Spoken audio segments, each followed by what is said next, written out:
Quick video to sum up my thoughts for the Ear Training Toolkit by Sean.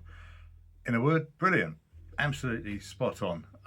Although for me at the moment, having just whizzed through all of the videos, it's revision.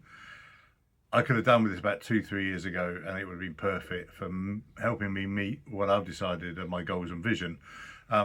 What I mean by that is I decided I want to be an ears first bassist, and by that I mean that I can turn up to a group, whether it's an open mic, a jam, bunch of friends playing, and contribute some music on the bass that is really good, and everyone goes away thinking, well, we had a great time making music.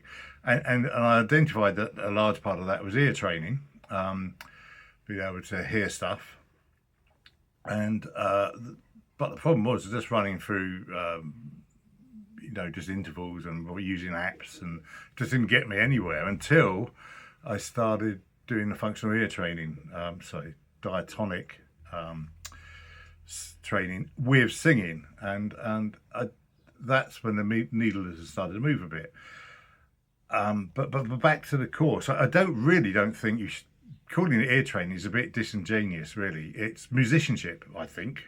If you don't want to just be someone who reads a score and automatically just fingers go to the right place, you need these basic skills, and they need to be this needs to be almost the first course that you do after you've got the basic skills of left hand fretting, plucking, holding the bass even, and bowing even.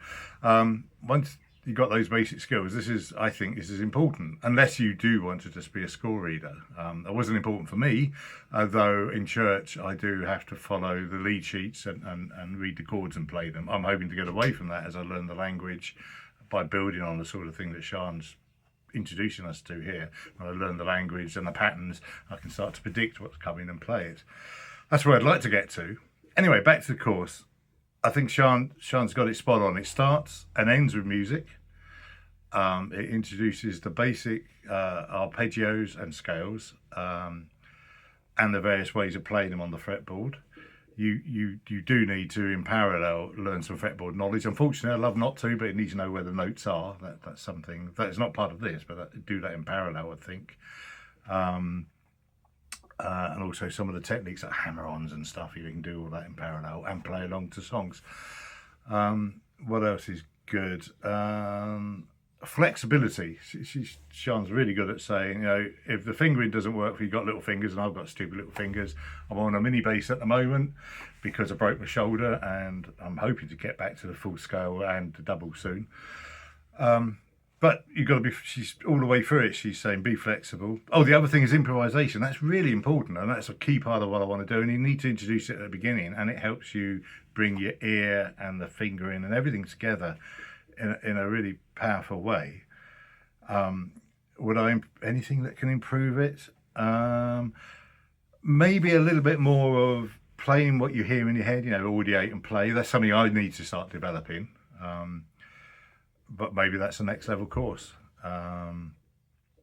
Personally, what I'm doing next, having sort of discovered by looking around lots of courses, and all of them really just teach you play this note, then that note, then this note, or they're technique based, all absolute note fretboard. As well as a numbering system that I've also used Solfa and found they have strengths and weaknesses for each of them.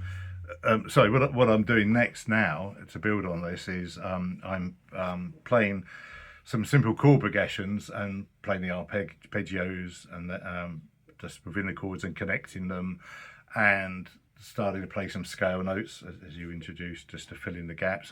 Because it's a bit jazz based what I've been working on at the moment. It's the first 4 bars of Fly Me to the Moon, a classic chord sequence, and Mac the Knife, which introduces 2 bars. Just to make things a bit more fun. That for me is the next level. What I'm working on, having figured out all the stuff that Sean presents so well. I think this course should be compulsory for every bass player who's on his bass guitar. Really, I think it's that important as basic musicianship skills. Brilliant job, love it. And why didn't I find it 2-3 years ago? Nice one.